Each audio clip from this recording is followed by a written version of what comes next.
Monday, September 30, the second sign in Galilee. All through his earthly ministry, Jesus performed miracles that helped people believe in him. John recorded these miracles so that others would believe in Jesus as well. Read John chapter 4, verses 46 to 54. Why does the evangelist make a connection back to the miracle at the wedding feast? John chapter 4, beginning at verse 46. Once more he visited Cana in Galilee, where he had turned the water into wine. And there was a certain royal official whose son lay sick at Capernaum.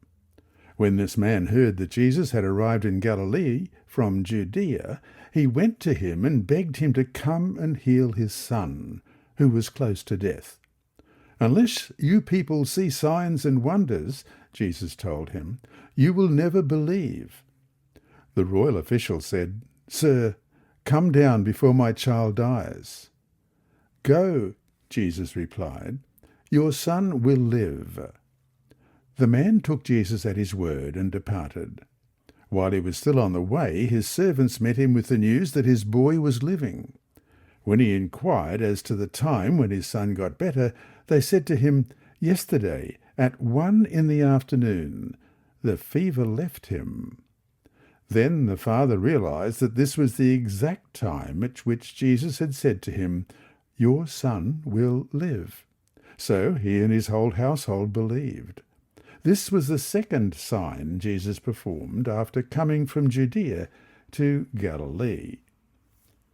In giving an account of the second sign that Jesus did in Galilee, John points back to the first sign at the wedding in Cana. John seems to be saying, the signs that Jesus did will help you see who Jesus is. Then John adds, this sign is the second sign Jesus did when he had come out of Judea into Galilee, and that was verse 54. At first, Jesus' response to the nobleman's plea may seem harsh. Yet this official had made the healing of his son the criterion for believing in Jesus. Jesus read his heart and pinpointed the spiritual sickness that was more profound than his son's life-threatening illness. Like a lightning bolt from the blue sky, the man suddenly recognized that his spiritual poverty could cost the life of his son. It is important to recognize that miracles, in and of themselves, do not prove that Jesus was the Messiah. Others have performed miracles. Some were true prophets, others false. Miracles reveal only the existence of the supernatural. They don't, by themselves, mean that God must be the one doing them.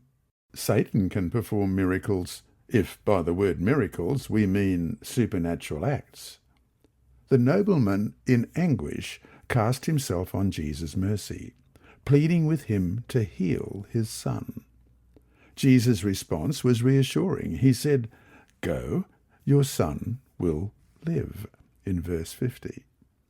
The verb will live in Greek is actually in the present tense. This usage is called a futuristic present, where a future event is spoken of with such certainty as if it were already happening. The man did not rush home, but, believing Jesus, got home the next day, finding that exactly when Jesus had said these words, the fever left his son. What a powerful reason to believe in Jesus.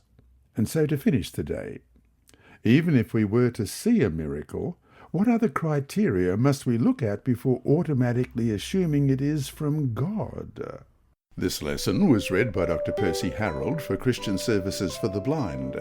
Sponsored by the Sabbath School Department and distributed through Hope Channel Australia, this podcast is also redistributed by Hope Channel Germany, Christian Record Services for the Blind. It is also available on SoundCloud and through multiple podcast distributors, including Apple iTunes. And you can listen and watch at the same time on YouTube. Remember, God is always faithful.